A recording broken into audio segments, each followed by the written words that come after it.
भारत छोड़ो आंदोलन की शुरुआत महात्मा गांधी ने की थी, लेकिन महात्मा गांधी इसे अहिंसा के मार्ग पर चलकर ही पूरा करना चाहते थे। लेकिन आम जनता का गुस्सा फूट पड़ा था। कहीं कहीं भारत छोड़ो आंदोलन अहिंसात्मक तरीके से भी चलाया गया। यह आंदोलन 9 अगस्त 1942 में शुरू हुआ था, जिसमें महात्मा गांधी ने नारा दिया था, करो या मरो। आजादी के पहले कांग्रेस ने ब्रिटिश शासन के समक्ष स्वराज्य की मांग रखी। भारत में 26 जनवरी को आजादी का जश्न मनाया गया। कांग्रेस ने भी सभी भारत के निवासियों से निवेदन किया कि वो इस आंदोलन में अपना योगदान दें। 26 जनवरी को आजादी का जश्न और कांग्रेस की अपील पर भारत के लोगों ने बड़ी संख्या में इस आंदोलन में हिस्सा लिया और इसे सफल बनाया। इस आंदोलन की वजह से ही अंग्रेजों की सरकार कमजोर पड़ने लगी थी। गांधी जी के जन आंदोलन से देश की जनता आजादी के लिए जागरूक हो चुकी थी। वहीं दूसरी तरफ सुभाष चंद्र बोस की आजाद हिंद फौज की गतिविधियों ने अंग्रेजों के शासन की नाक में दम कर रखा था। साल 1945 में दूसरे विश्व युद्ध के खत्म होने के बाद ब्रिटिश आर्थिक रूप से काफी कमजोर हो गए थे। ब्रिटिश साम्राज्य की हालत बद से बदतर होने लगी। दूसरे देशों की बात तो छोड़ दें, अंग्रेज अपने देश पर भी शासन करने में भी असमर्थ हो गए थे।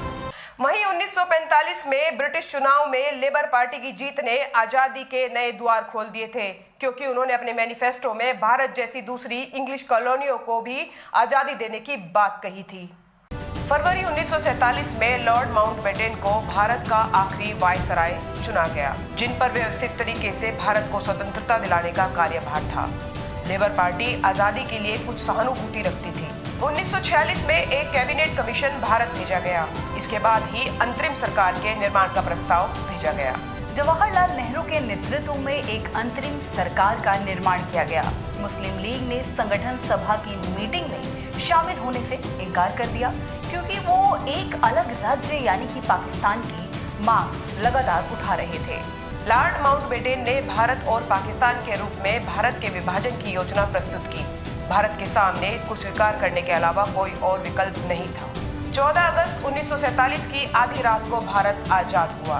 अंतिम वायसरॉय लॉर्ड माउंटबेटन ही वो व्यक्ति थे जिन्होंने भारत और पाकिस्तान की आजादी को चुना। जब माउंटबेटन भारत आए थे तो उन्हें भारत और पाकिस्तान दोनों अविभाजित मिले थे। ऐसे में किसी भी विवाद को जन्म न देने के लिए, जन्म देने से बचने के लिए वायसरॉय ने 14 अगस्त को पाकिस्तान को आजादी दे दी और लाहौर को उसकी राजधानी घोषित किया। माउंटबेटन अपने कार्यकाल के लिए बेहद सौभाग्यशाली माने जाते थे। इसके पीछे खास वजह थी दूसरे विश्व युद्ध के दौरान 1945 में 15 अगस्त के ही दिन जापान की सेना ने उनकी अगुवाई में ब्रिटेन के सामने आत्मसमर्पण किया था। माउंटबेटन उस समय संबंध सेनाओं के कमांडर थे। महात्मा गांधी आजादी के दिन दिल्ली से हजारों किलोमीटर दूर बंगाल के नोआखली में थे, जहां वो हिंदू और मुसलमानों के भी सांप्रदायिक हिंसा को रोकने पर अनशन पर बैठे हुए थे। भारत 15 अगस्त को जब आजाद होने वाला था तो जवाहरलाल नेहरू और सरदार वल्लभ भाई पटेल ने महात्मा गांधी को खत भेजा। इस खत में लिखा था, 15 अगस्त हमारा पहला स्वाधीनता दिवस होगा, आप राष्ट्रपिता हैं, इसमें शामिल हो और अपना आशीर्वाद पूरे देश को दें। आजादी की रात गांधी जी दिल्ली में नहीं थे। उनको बुलवाने के लिए पत्र भिजवाया गया था, जिसके बाद गांधी जी ने इसका जवाब देते हुए कहा कि कलकत्ते में हिंदू मुस्लिम एक दूसरे की जान ले रहे हैं। ऐसे में मैनचेस्टर बनाने के लिए मैं कैसे आ सकता हूँ? मैं दंगा रोकने के लिए अपनी जान दे दूंगा। हर स्वतंत्रता दिवस पर भारतीय प्रधानमंत्री लाल किले से झंडा फहराते हैं, लेकिन 15 अगस्त 1947 को ऐसा नहीं हुआ था। लोकसभा सचिवालय के स्तोत्र पत्र के मुताबिक नेहरू ने 16 अगस्त 1947 को लाल किले से झंडा फहराया था। भारत 15 अगस्त को आजाद जरूर हो गया, लेकिन इसका अपना कोई राष्ट्रगान नहीं था। रविंद्रनाथ टैगोर ने जन गण मन 1911 में ही लिख लिया था, लेकिन ये राष्ट्रगान 1950 में बन के तैयार हुआ। 15 अगस्त तक भारत और पाकिस्तान के बीच सीमा रेखा का निर्धारण नहीं हुआ था। इसका फैसला 17 अगस्त को रेड क्लिफ लाइन की घोषणा के बाद हुआ। 15 अगस्त भारत के अलावा 3 अन्य देशों का भी स्वतंत्रता दिवस था। दक्षिण कोरिया, जापान से 15 अगस्त 1945 को यह आज़ाद हुआ। ब्रिटेन से बहरीन 15 अगस्त 1971 को और फ्रांस से कॉन्गो 15 अगस्त 1960 को आज़ाद हुआ। 15 अगस्त 2024 को देश को आज़ाद हुए 78 साल पूरे हो गए।